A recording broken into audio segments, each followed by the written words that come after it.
হলুদ থাকি, আমরা ঘাটের ভালো মন্দ আমরা বুঝি নেবো, কিন্তু ঘাট চুরি করে টাকা হবে না। ঘাট টাকার মাধ্যমে রাখতে হবে, সদরে রাখতে হবে, মাইকিং করে ইউনিয়নে জানান লাগবে যে অমুক দিন ঘাট ডাক হবে, আমরা যাবো, আমরা ডাক্তার ভাই ডাকবো, না পারে আর একজনে ডাকতে যাবো। সালাম নিম্বর, কামাল বাসা, আরো জেলা সদর আছে, তারা সবাই মিলিয়ে চুরি করে এই ঘাট ডাকা হয়। এই ঘাটের কোনো কেউ জানতে পারে না যে এই ঘাট ডাক হচ্ছে। এই ঘাট ডাক হবে হয়তো 5 লাখ টাকা, 2 লাখ টাকা ঘুষ খায়া এই ঘাট 3টে ঘাট হয়। আওয়ামী লীগের আমলে চুরি করিয়ে ঘাট ডাকা হচ্ছে, ঘাট কোনো প্রকাশ হয় নাই। আর এখন বিএনপির আমলে আছে কি সেটা করবে চায়? এইখানে ক্ষমতা কারো আরো আছে?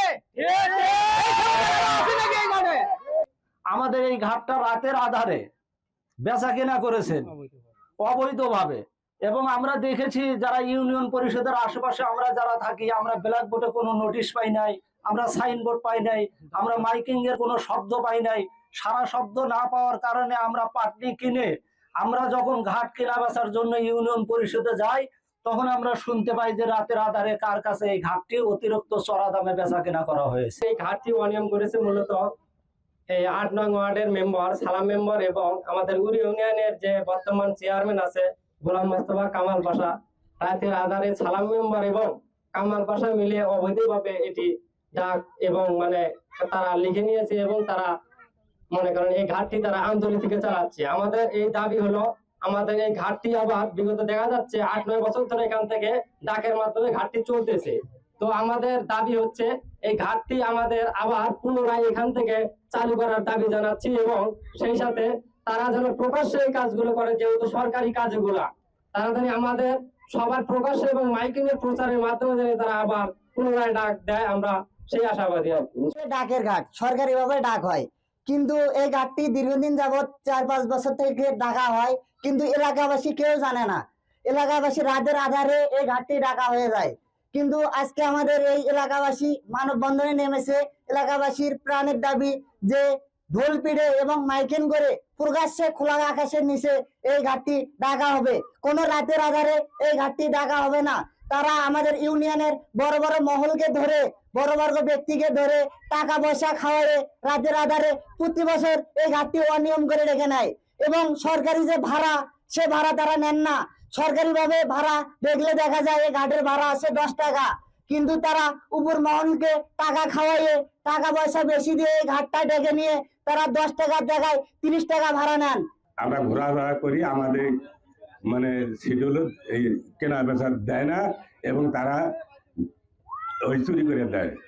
এবছর আমরা শিডিউল কিনলাম, তার আগে ব্যাক ডেট দিয়ে ঘাটটা বেচা কেনা হয়। কিছু ঘাট আছে যেটা ইউনিয়ন পরিষদ থেকে ইজারা দেওয়া হয়। তো এরকমই একটা আপনি যে ইস্যুটা উল্লেখ করেছেন যে এটা ইউনিয়ন পরিষদ থেকে ইজারা দেওয়ার কথা, এবং সেই অনুযায়ী তারা কার্যক্রম নিয়েছে। তো তৎপ্রেক্ষিতে আমি এরকম একটা বিষয় আমরা জেনেছি যে এখানে এসেছিলেন যে তারা প্রসেসটা মেনটেন করে নেই, এরকম কোনো একটা বিষয় আমাকে বলেছে। তো সেক্ষেত্রে আমি সংশ্লিষ্ট যে চেয়ারম্যান আছে তাকে বলেছি যে এই বিষয়টা দেখে সুন্দরভাবে সমাধান করে দেওয়ার জন্য। তো সেটা কিভাবে টেন্ডার করেছে এটা আমি অবগত নই, মানববন্ধনের বিষয়টাও আমি অবগত নই, সেটা আমি জানি না। এই বিষয়ে আমার কাছে অভিযোগ আসলে আমার তো সেভাবে দেখার সুযোগ থাকবে। এই হলো বিষয়। ওপেন হয়েছে কি হয়েছে না সেটাও আমি এক্স্যাক্টলি জানি না যে হয়েছে কি হয়নি, কারণ যেহেতু এটা তারা একটা তাদের প্রসেস যেটা মেনটেন করেছে যে তারা দিয়েছে, আবার কিছু লোকের জমাও দিয়েছে, এরকম একটা বিষয় আমাকে যেটা চেয়ারম্যান সাহেব জানিয়েছে। তো তাকে বলা হয়েছে যে যেভাবে স্থানীয়ভাবে সমস্যার সমাধান করা যায় এবং আইন বিধি দুটাই যেন বহাল থাকে সেটা সমাধান করার জন্য বলেছি। সে মানববন্ধন করেছে, এই বিষয়টা আমি আপনাদের মাধ্যম দিয়ে জানলাম, বিষয়টা আমি অবগত। সেক্ষেত্রে ওনারা আবেদন দিলে সেটা আমরা পরবর্তীতে পর্যালোচনা করে দেখব যে আইনগত কোথাও কোনো ব্যত্যয় হয়েছে কিনা, এবং তখন আমার এন্ড থেকে যেটা আইনগত পদ্ধতি করণীয় সেই দিকে আমরা অগ্রসর হব।